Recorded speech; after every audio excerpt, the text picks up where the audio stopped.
Welcome to the Disney Parks Podcast with your hosts, Tony Casanova from DisneyByTheNumbers.com and Parkhopper John from WDWParkhoppers.com.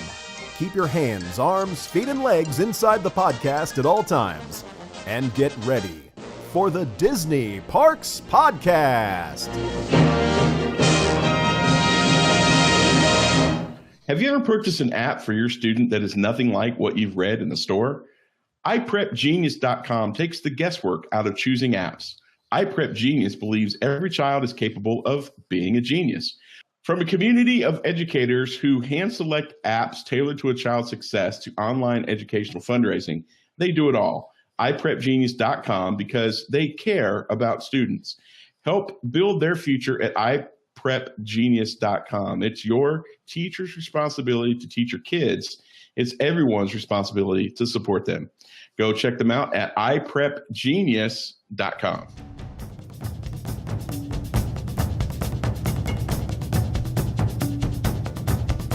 And bark. And growl. And screech. And roar.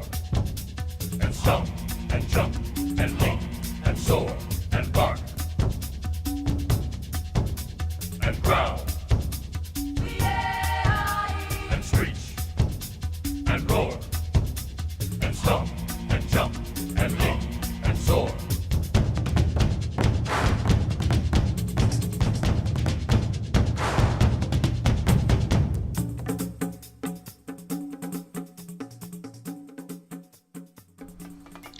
Well, hello, everybody, and welcome to the Disney Parks Podcast. My name is Parkhopper John. I come to you from WDWParkhoppers.com. Joining me, as always, he's my bestie.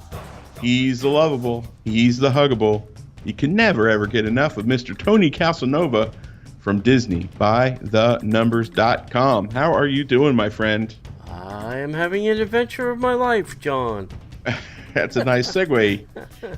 Tony just got back from the D23 Destination D Amazing Adventures weekend at Disney's Disney's Contemporary Resort. Correct.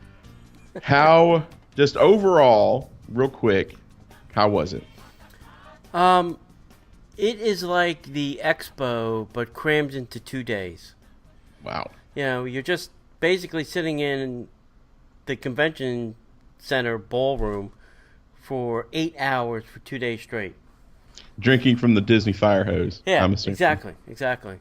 You know, you have all these great, presenters and historians and legends and whatnot, Imagineers telling you all these, fun stories of different things. So, yeah, it's the Disney fire hose for 2 days.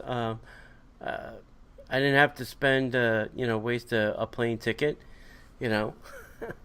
I got my Disney Expo fix, I think. That's good. That's good. All right. So what I've asked Tony to do is I'm basically going to interview him, and we're going to go through days because it was Friday, Saturday, and Sunday. Yeah. Friday was really just registration. Yeah. Mickey's at Glendale. It was really just Saturday, Sunday. So how was Mickey's at Glendale this year? Now, Mickey's at Glendale, remind everybody what that is. Yeah, Mickey's at Glendale is a store found on the Burbank Studio lot in California where just Imagineers can shop. You have to have an Imagineer ID card, and they can, most of the stuff, says Disney Imagineering on it, obviously. And then they make themselves special things for different attractions and things like that. So, it wasn't bad. They had they had a couple different items this go round, and then they had some of the same usual suspects. Right. Coming back. So if you haven't done it, you could have gotten, some of all the old stuff and some new stuff. Not a lot, but there was a whole section for the Jingle cruise. So if you wanted some Jingle cruise merchandise, this was the place to get it. Apparently, it's not being sold in the parks, and only the Imagineers have access to it.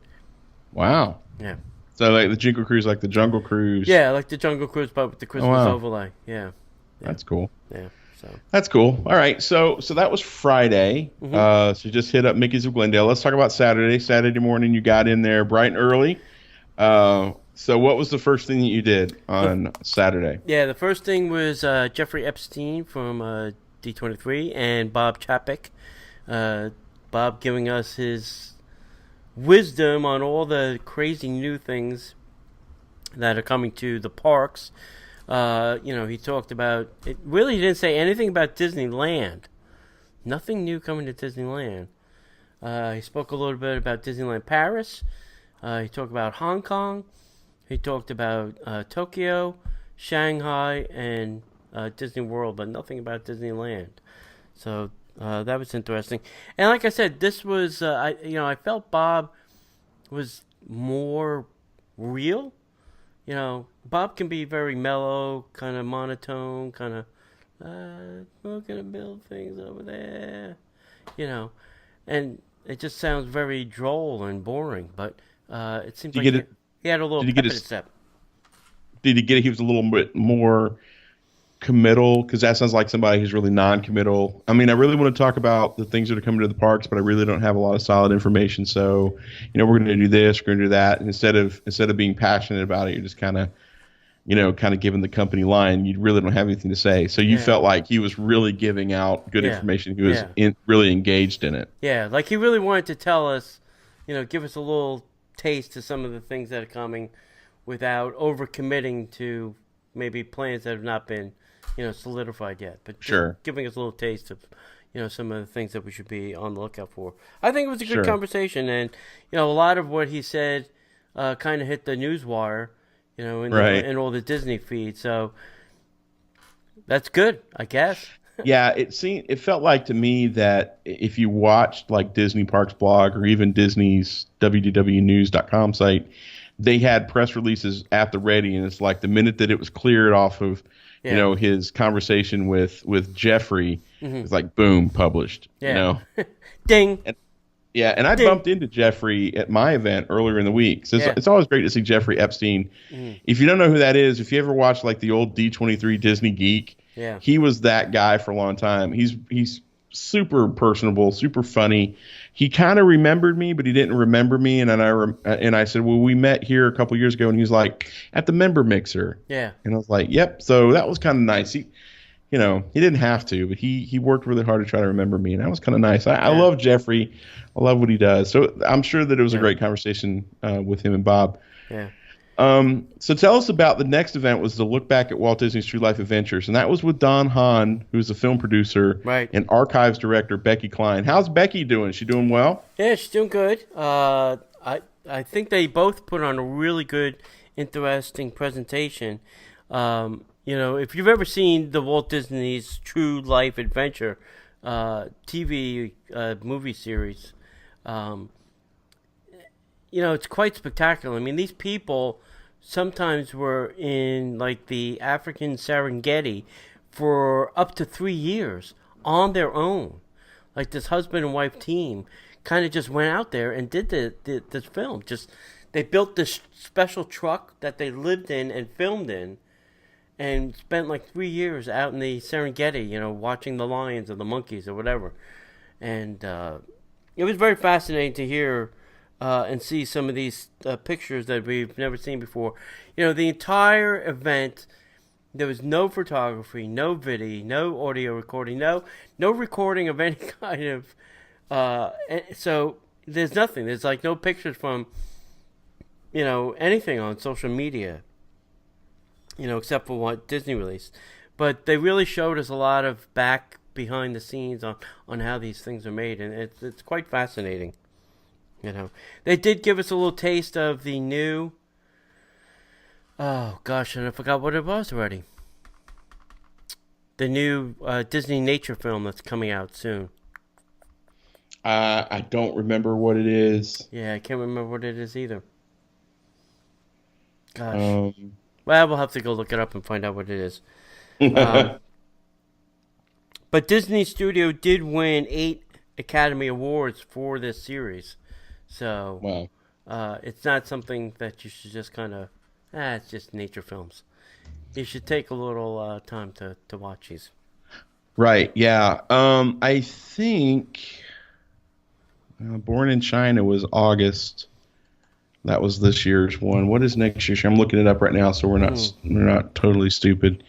Oh, maybe it is Born in China. Born in China with John Krasinski? Yeah.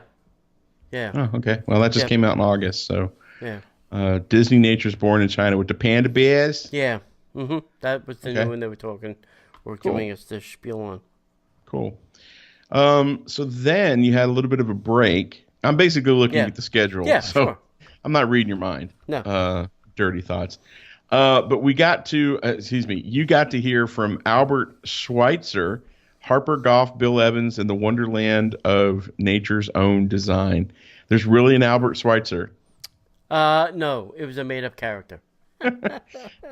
Schweitzer Falls, right? Yeah. The backside of water. Yeah. Well, there is a Schweitzer, but this was the character they had. Yeah. Yeah, so Marty Sklar came out, and he really kind of led this whole little adventure.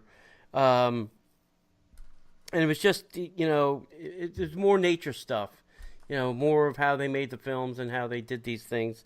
This really, I don't think that Harper Goff and Bill Evans were even there. I think this was just Marty. And, Marty's getting up there in years.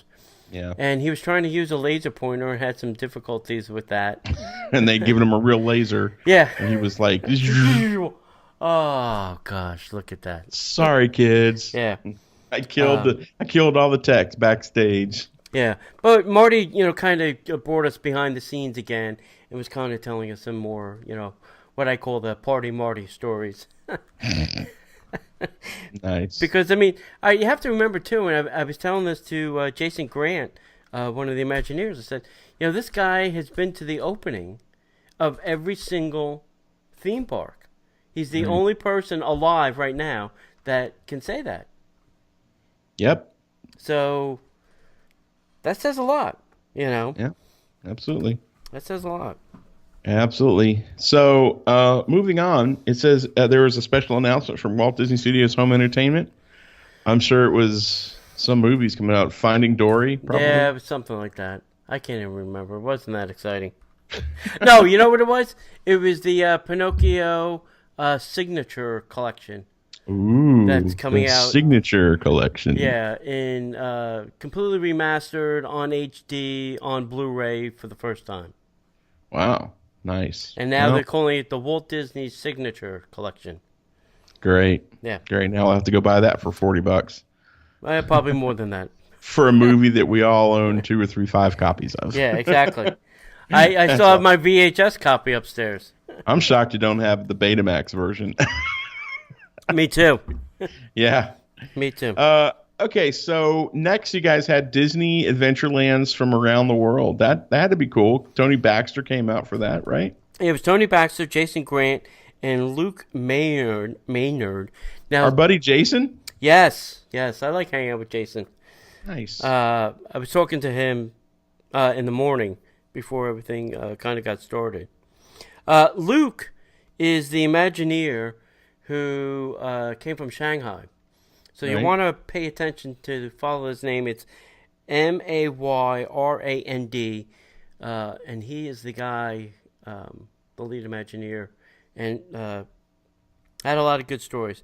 But they were talking about all the different Adventurelands and how they differ. The one from Walt Disney World, the one from Disneyland, the one at Paris, the one in Tokyo, one in Hong Kong, the one in Shanghai.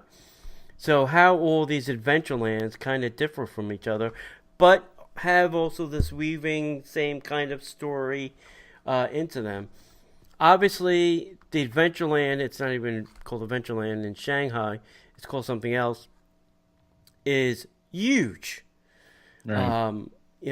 There's a pirate ship that is really the centerpiece of their quote-unquote Adventureland. Right.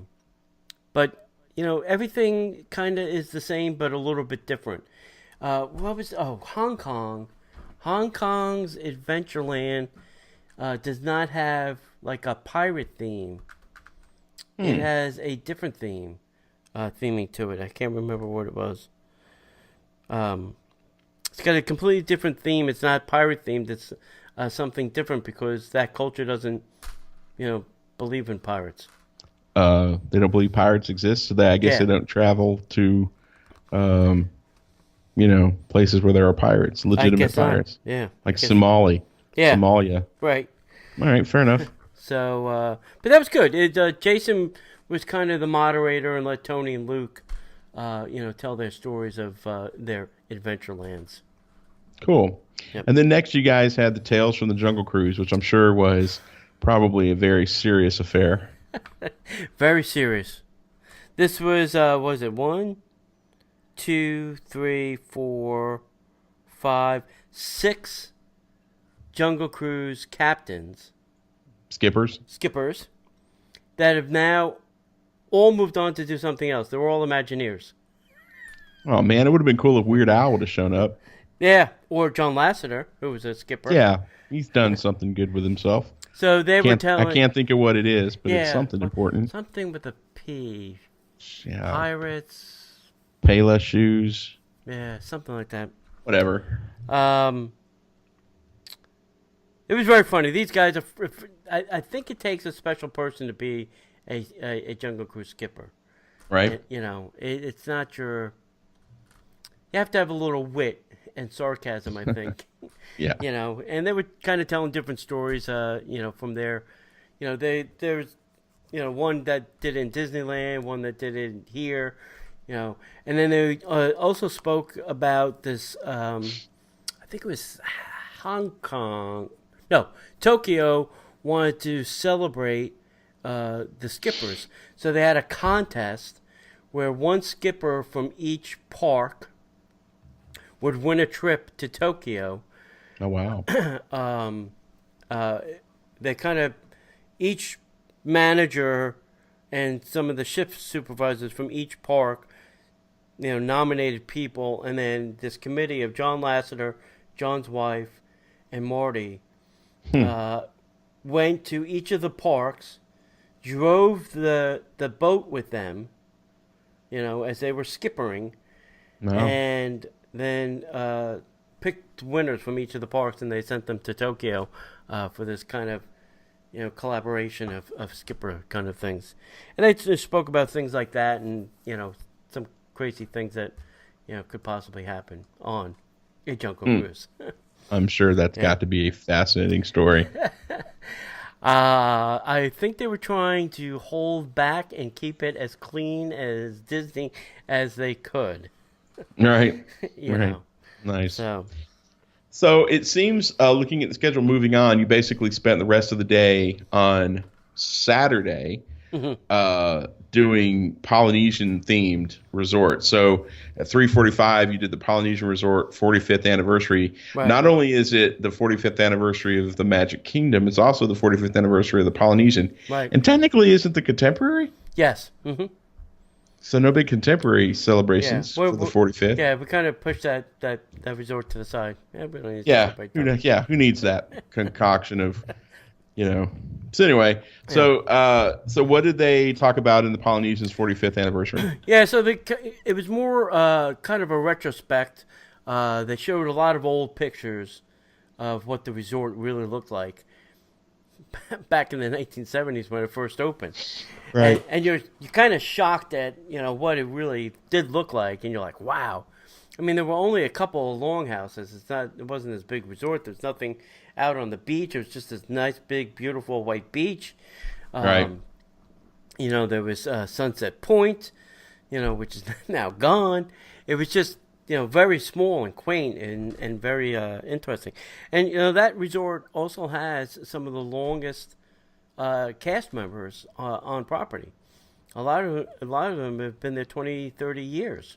Yeah, and unfortunately, we just recently lost one of the original aunties. Right. Mm-hmm. Passed away not too long ago. Yep. Broke my heart. Yep. So it was really interesting to see a lot of the things that they did there and what it looked like. It's fascinating. If you like that resort, it's quite fascinating to see all those old time pictures and things like that. They kind of then spoke about some of the new things that are there, like obviously Disney Vacation Club, Right. And kind of how that's blended into, now with the bungalows and the DVC longhouses too. Right. So, Well, that's good. cool. That's good cool. stuff. So then you moved on, and of course, they had to tie that into the new movie that's coming out called Obviously. Moana, Building a Legend. So they had the screenwriter there, Jared Bush, who also co-wrote Zootopia. So that had to be kind of neat to have him come out and talk about this brand new movie. He's a great speaker. He could talk. Yeah, he should do this more often. He really does. He told us really a lot of interesting things, about the movie that I really didn't know. And I was really kind of built my excitement up of, wow, now I want to go see this because, they did a couple of interesting things, and I don't want to give away, any parts of the movie because the movie hasn't come out yet. But on the character, and I can't think of his name off the top of my head, played by The Rock, he's got some, tribal tattoos. Well, those tattoos are animated. Oh, wow. His name is Maui, by the way. Okay. So his character's animated, and then they put animation on top of the animation. And it's something they've never done before. So when you're watching the movie, go check that out because it's animation on top of animation. Yeah, I guess because those tribal tattoos tell a story. Correct. So I guess they're constantly moving, telling the story. Correct. That's cool. Yeah. So they also kind of showed the how they picked the character to play Moana, and how they told her parents and things like that. The guy told a really great story, but he also told how they write the story, which it's really just storyboard, and then he's given 2 days to go and write the script. It's not like the script is written and then they storyboard it. No. They storyboard how it's going to be because they don't want the guy to go write a script on something they don't like. So they storyboard it, then he goes and writes the script. And I thought that was completely the opposite way. But yeah, it seems a bit backwards, doesn't it? It does. But when you think about it, they don't want the guy to go waste his time writing a script if they don't believe in the storyline. Right? Makes sense. So I would have thought that, we have a story. Let's make a movie from that. Like normal movie. I guess it made, but Disney does it a little bit differently. Like I said, this guy Jared Bush was really fantastic speaker, and really brought a lot of good content to the screen. So it was fun to listen to him. He was not boring. And so then finally, you guys went over to Disney's Polynesian Village Resort and took a tour? Looks like you guys took a... No? No. So this was the event for the night. I did not go, and I heard it was not really all that great. They showed the movie Moana on the beach at the Poly. Oh, nice. Yeah. it was too cold, and I didn't have anything but shorts and a t-shirt. B, I usually get bit up by the bugs on the Poly Beach. The little bugs like to eat my legs up. And I heard the seats, benches were very uncomfortable to be watching a movie for 2 hours. So we did not go. Nice. But that's what they did on the Poly Beach. Oh, I thought that they would give you a tour and maybe let you go to Luau or something. Yeah, you would think. So I saw a lot of people there that were on a tour. That wasn't your group. There was another group of bloggers that were on a tour of the Polynesian. Yeah, it was Sunday night. They had a dinner and then showed the movie again for, I think, Disney Park blog. Nice. If you were quick enough to sign up for the 10 seconds it was live on their site, you could have done that. Right. Yeah, our friend Ashley invited me, but I had way too many things to do, not being home for 2 days. Fair enough. Yeah. Fair enough. All right, so that concludes Saturday. So here we are at the last day, which is Sunday. Right. And 9 a.m., it all started with a map featuring Disney historians Kevin and Susan Neary. Mm-hmm. So they apparently have written maps of Disney parks charting 60 years from California to Shanghai. Yep. Did you get free copies of the book? I did not, but my book will arrive tomorrow. Awesome. I went out and bought one because I do like collecting Disney maps, and I do want to see the pictures they have. I'm the same way. So, if you think about, all right, let's talk about Disneyland. The Herb Ryman map, I'm calling it a map. It was a depiction of what Disneyland would look like. Really started the whole thing. And, you've seen it, I've seen it. We all know what it looks like. It was really just a pencil sketch. Started with a pencil sketch that they did, Walt and him, over one weekend. And then they colorized it for the sponsors that they were, and the bankers and the backers that they were trying to get to, pony up money. Right. And, park maps, and I hope to learn more from their book, always change. I mean, Disney did some crazy things with ours where they were, trying to make the map point true north. But that's not how we walk through the park, So you're always holding something upside down or something. I'm looking, let's see, I got my map here. Now the Magic Kingdom. Yeah, so it's, at least it's the way it's supposed to be. Again. So they kind of just showed us different versions of how the map has kind of evolved over the years. Back in the old days, back in the 50s, when Disneyland opened, it was a pretty crude piece of paper, with not very much information on it. So glad to see it's come a long way. Yeah, and now it's electronic. You can't even get a paper copy hardly. Yeah, it's very tough. That's why I keep picking them up because... That's right. Going the way of the dodo bird. Yeah, I believe they will. Yep. So next you had new... let me ask you this question. So that started at 9, and it says at 9:20 they had the new Walt Disney World Adventures.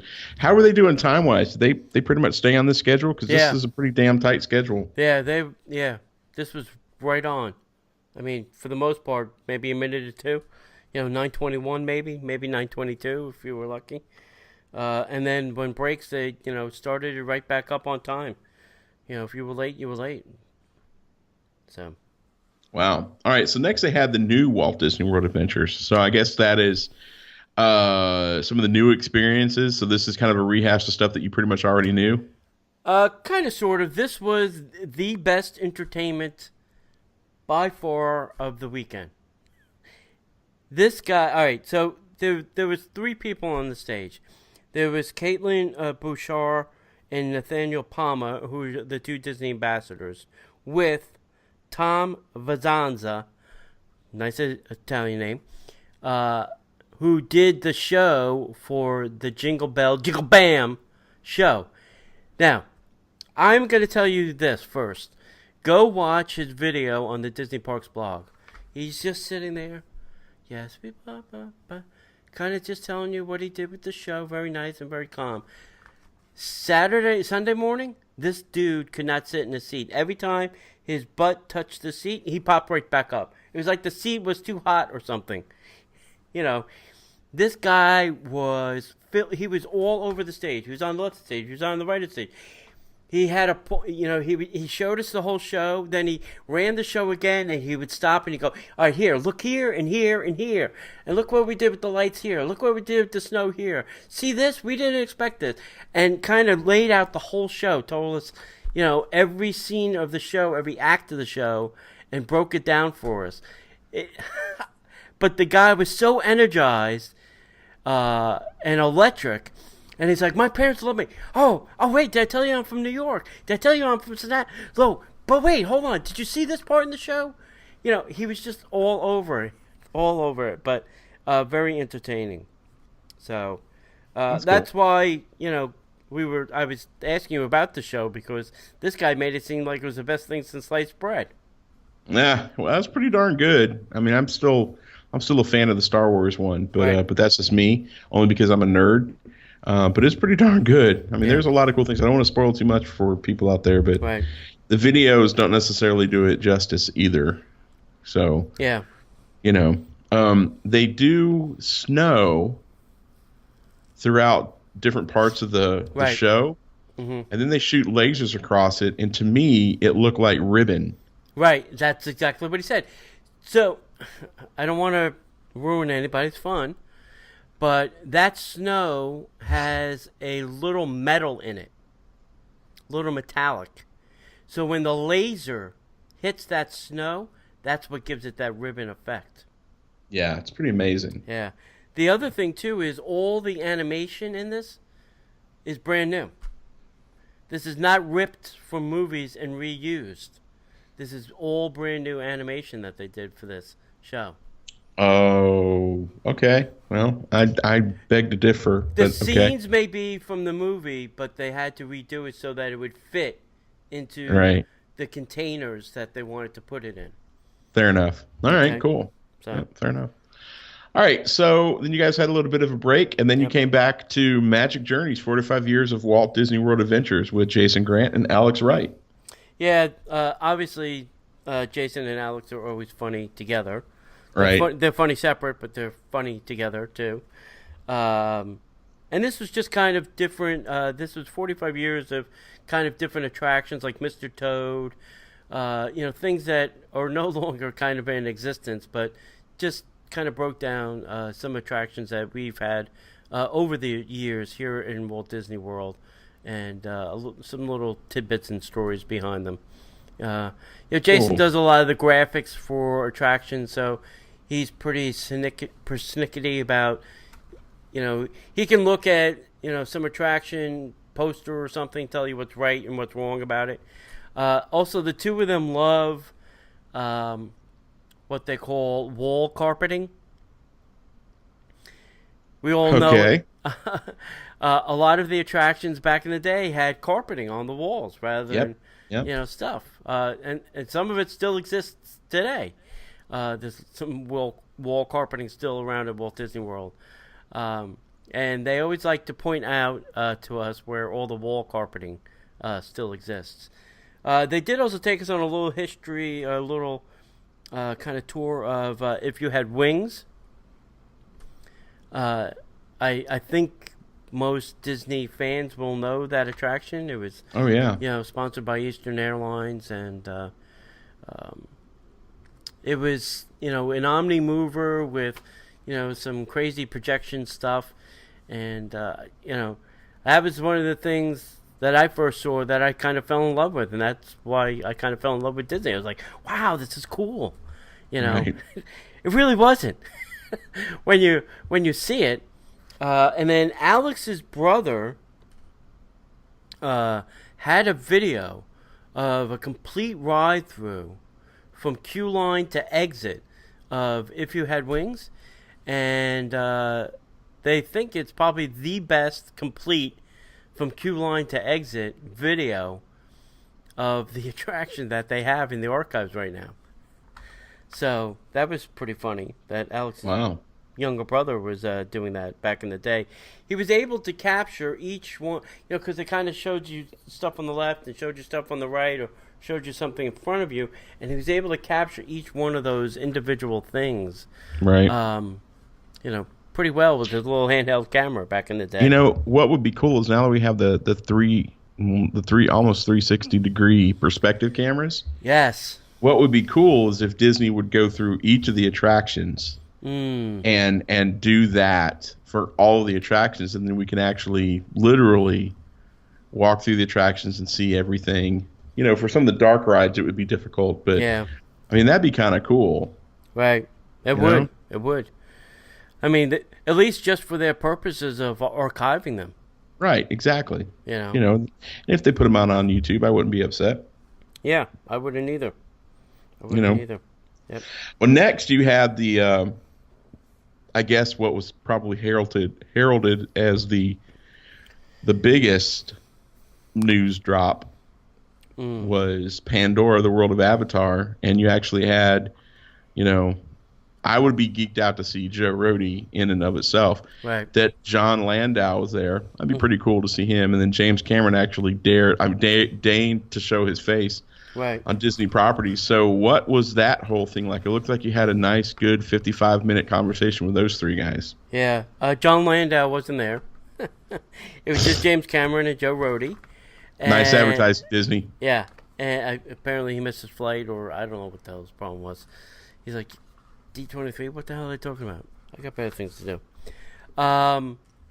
This was a very interesting conversation. Now, these two characters are pretty good storytellers. To some degree, you really had to believe that they were talking about a real place and on a real planet with real people and how they existed, because that was the level and the conversation of the way they were talking about this. They were talking about these, associations that, were helping to save the planet, and they were talking about how the culture has evolved and how they make things. I was like, what the hell are these two guys talking about? What the hell? You're talking about a movie, right? Yeah. I was like, did I miss something? Did we discover another planet? What's the? Did I not take a hit of the pipe before we got in here? What the hell was going on? Okay, here's what we're gonna do. We're gonna talk about it like it's a real place. Yeah. Good idea, Joe. It was just I guess what was funny to me was James Cameron would say something, and I'm like, oh, Joe's not gonna be able to pick this up. And Joe kind of picked it up and just ran with the ball. Or Joe would say something. I don't know how Cameron's going to finish that. Oh, and he picked it up. He went with the story. He's like, oh no, the Navi do this, or just the way they tie things or collect things. And then the other one would pick up the story and just run with it. Now, I don't know if they were making this crap up on the fly. I don't know if it was scripted. There's obviously two large monitors in front of them, so there had to be some kind of script. But it was entertaining to hear them talk about a place that doesn't really exist anywhere. Right. But I guess it will when they're done exist. So we'll see. All righty, and then probably what would have been one of my favorite sessions was the Art and Adventures of Mark Davis. Yeah, this was Chris Merritt. Actually, they're coming out with a book. Chris is coming out with a book with Brad Bird. They've been working on this for a couple years, and they had the chance to go to Mark's house with Alice's permission, obviously. And nice. Just go through all the stuff in their house, including Mark's office. And they looked in all these boxes and under things and in his desk and open drawers and kind of just shuffled through all of his stuff to kind of it's actually going to be a 2-book set once they're done. That's how much content they have for this book. Mark had his hands really in everything. He really did. He, whether it was doing the stories for it or doing the art for it or whatever, he had his hands in everything. And, these guys, Chris and Brad, have spent a lot of time undigging, unearthing, unboxing a lot of stuff that, when these books come out, you're going to have to get them if you're a Disney fan, because... Right, absolutely. The stuff that they were showing us, little clips of, these drawings and things, and some things that Mark did that kind of got pushed aside, maybe then came back, and then became attractions or became movies or whatever. So, I guess did something at Disney never really goes away. It just gets put on the shelf until it's ready to be used. Right. No idea goes unused. Yeah, it really doesn't. If you can help it. Think. If you can help it. Yeah, I really don't. I'm sure. Tony Baxter even spoke about some things, which we'll get to next, but he even spoke about things that, they said, oh, yeah, blah, blah, blah, and then it wound up, coming true, so. All right, so like you just alluded to, the Imagineering Adventure, Tony Baxter and Luke Mayrand. Yeah, so this was really Tony kind of leading Luke through the process of this Tony spoke about like in the Indiana Jones show and different things that he did, and then Luke kind of just blew us all away with this Pirates. It's called Pirates of the Caribbean: Battle of the Sunken Treasure, and he is the Shanghai Disneyland Portfolio Creative Executive. Man, I'd love to get this dude on the show and talk about this show because it's got everything. It's got a boat that goes forward, it goes backwards, it goes sideways. Wow. There's a stunt show in the show. There are live actors, animatronics, video screens, and it lasts 10 minutes. 10 minutes for one. All that in 10 minutes. For an attraction in 10 minutes. They did a 60-piece orchestra did the music for the attraction. Wow.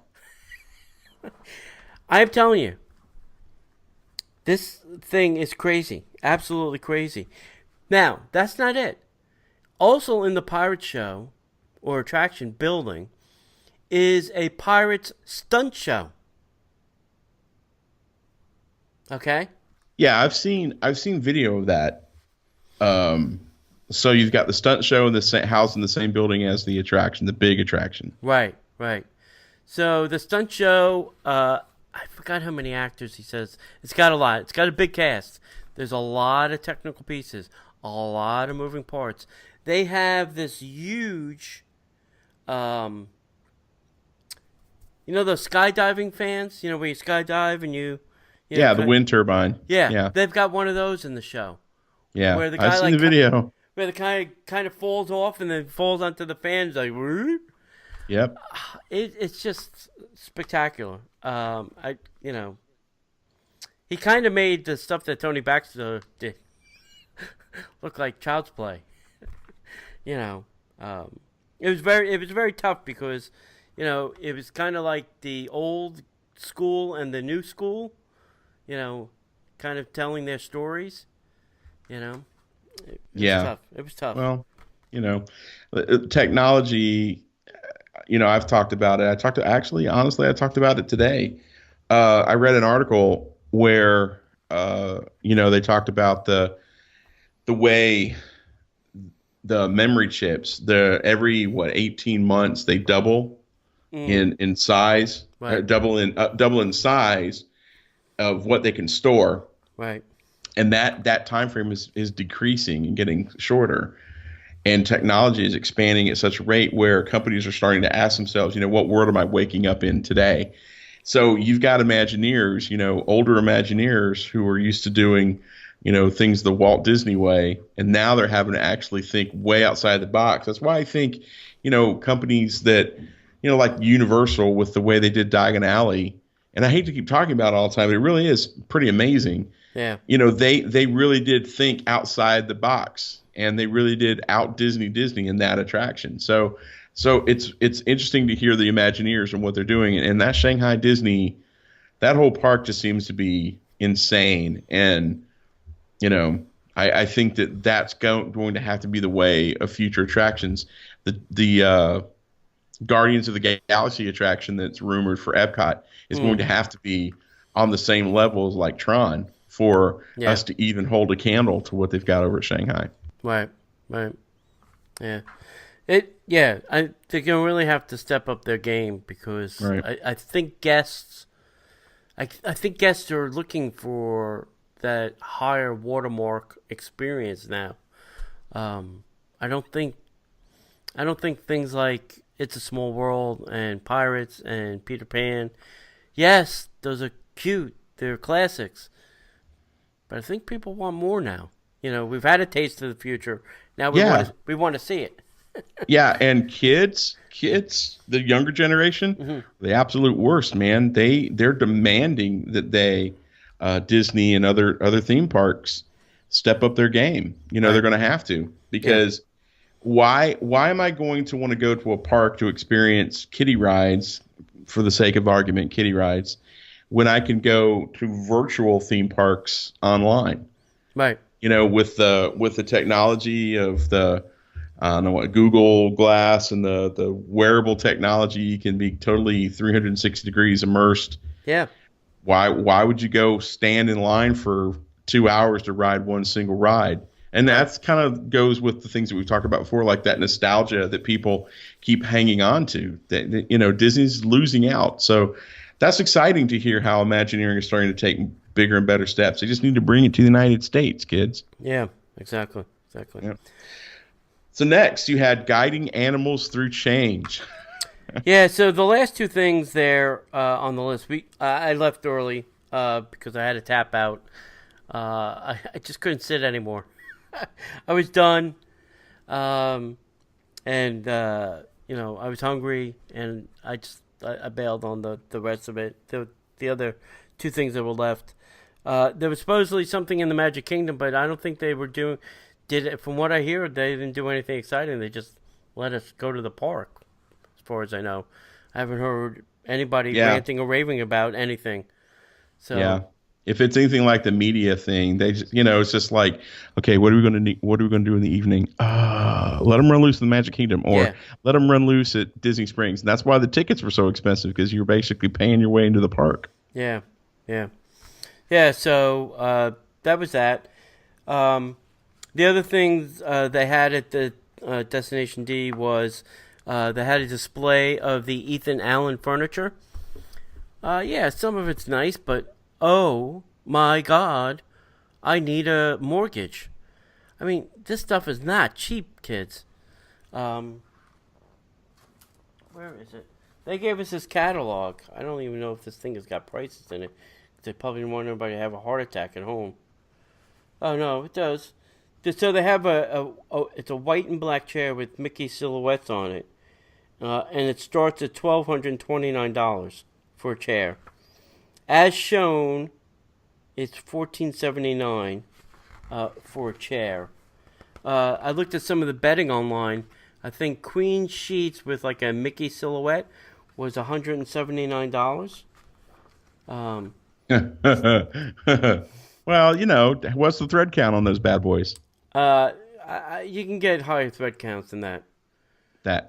Unfortunately.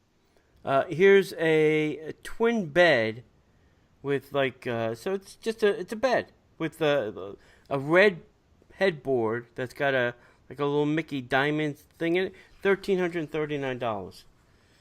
That's pocket change for you, buddy. Yeah. A dresser that's just white. It's got nothing Mickey on it. $1,099. What? Yeah. That seems excessive. Yeah. Listen, like I said, it looks nice, just not price friendly, I don't think. Right. They did have on display what they're calling Magic Band 2.0. So this has got a completely new form factor. In the center, where you would normally see your little Mickey ears, is what they're calling a puck, which can be unscrewed. On the back, there are two screws that you unscrew, and there's a little frame that's holding this plastic puck. And the idea is that if you don't like to wear a band, which I don't, you can buy other puck attachments. For instance, they have like a little Mickey head that you can pop the puck into, and then say clip on your belt, or you can just throw the puck in your pocket if you don't want to be bothered of buying anything else. You can just take it out of your Magic Band, throw it in your pocket, and then the puck can fit into other interchangeable things, maybe around a necklace, or something you can clip onto your purse, or something you can clip onto your keychain, or whatever. So it'll have all these different kinds of versatility, allegedly, for it. So I think they're making a little headway. I was asking the Imagineer there too. I said, I had heard that Shanghai was going to be completely, electronic. They were not going to have magic bands or paper fast passes or any of that kind of stuff. And he said yes. But at the last minute, they changed their minds, and they went with all paper media. So they have paper fast passes and paper tickets. Huh. That's funny. I wonder why they did that. I wonder why they did that too. So, I don't know. They did give us a couple of goodies to take home. They gave us a Pinocchio lithograph. And then they gave us some Pandora kind of attraction, I guess lithographs or prints that we can, frame and whatnot. They gave us a little leather-bound notebook that says, Destination D on it. And it's got, different Polynesian and the Tree of Life in it. Nice. So, it's real leather. Smells like leather. It's got that fresh leather smell. Yeah, it's got that fresh leather smell. They gave us a Destination D pin, which is kind of nice. By the way, the Magic Bands won't be available until 2017, sometime in 2017. And then we got these ones that have the Destination D logo, Amazing Adventures on it, and they are a limited edition of 1,300. So these are the first 1,300 Magic Band 2.0s on the planet Earth right now. So everybody's like, hey, you're going to sell that? You're going to give it away? No. I don't know what I'm going to do with mine yet. Right now it's being used for other purposes, which we'll talk about hopefully later. But that's it. I think that was the whole shebang. Okay. So overall, it was a good experience. Was it worth the price? It was like a couple $100. Was it worth the price? Yeah, it was $195. So $100 a day. Yeah, I find it. I find it interesting because I like all the history and the storytelling and things like that. There are a couple of things that I still think they need to fix. Is the whole not for the breaks, but when you break for lunch, the room gets emptied and then you have to get back in line. You have to get a new seat. They just need a better process of where people have to line up and tell people where to go to line up. They don't do that very well, much like they don't do well at the Expo, where to stand and where to line up. And then the food accommodations are terrible. Terrible. They had this area set up at the one end of the convention called the West Rotunda. And they had two areas with huge buffet lines. Right. The line went from the West Rotunda almost to the escalators, and they only had the one side open. Now, I was there very quick because as soon as they say break for lunch, I know I got to get up and get on a line quickly so that I can get my lunch before the break is over. So I'm smart. I know how this works because I've been to this. So I grabbed Diane and we're like, boom. So we got ours, but meanwhile, I'm like, these people are not going to get their lunch. Why didn't they open the other side? I didn't get that. It seems like D23 doesn't necessarily do this well, and it's because they're not parks and resorts. Yeah. Not that my story that I told in the podcast about getting on the wrong bus because it wasn't labeled. Right. Disney parks and resorts can stand to learn a couple things along the way too. But I mean, you think there'd be a little bit more communication. Yeah. They know exactly how many people are coming. You think that they would plan a little bit better. I just don't understand why it's that way. That just seems to be like an extra level of crap. Yeah. And if I'm paying $100 a day, I would expect there to be a little bit more. What's the word I'm looking for? A little bit more structure. Yeah. Structure, efficiency. Yeah. Yeah. And I felt sorry for the employees of the Contempo Cafe and the Wave. Because those two places took the brunt of breakfast. I was smart and made breakfast reservations for Saturday and Sunday so that I could have breakfast before I went to this thing because it started at 9:00. Yikes. Yeah. So I made breakfast reservations so that I can have breakfast. So in the morning, the place got filled up. Almost the complete dining room was filled. And then I'm sure it got filled up for lunch. And then the Contempo, one day, Sunday, we decided not to do the D23 lunch, but we ran upstairs real quick and did the Contempo. Right. And you know what the seating's like there on a normal day. Yeah, it's a It's mess. hard to get a seat. Right. Well, now imagine 3,000 some odd extra people. Yeah. You know, I was like, all right, that's just crazy. And I felt sorry for the 3 people trying to check out at the Contempo. Right. I don't know why they didn't have a 4th person. And then, I don't know if you've been up there lately, but, you know, you used to do the self-order.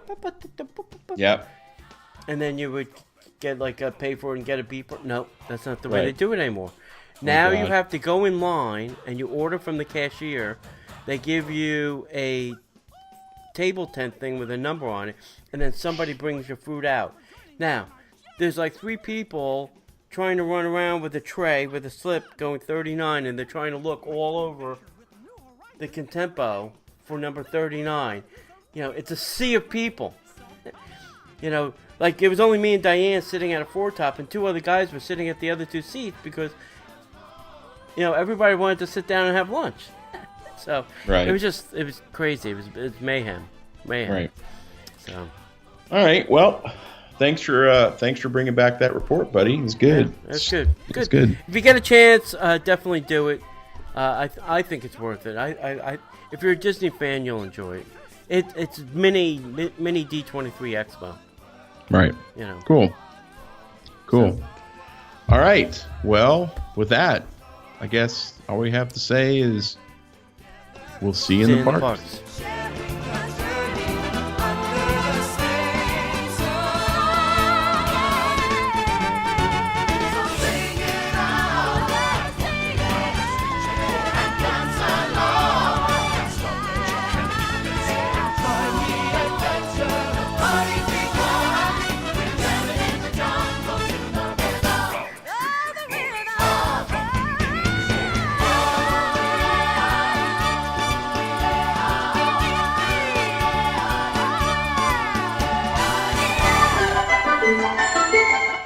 The Disney Parks podcast is not affiliated with the Walt Disney Company. All Disney parks, attractions, lands, shows, event names, etc. are registered trademarks of the Walt Disney Company. Like a bolt out of the blue, fate steps in and sees you through.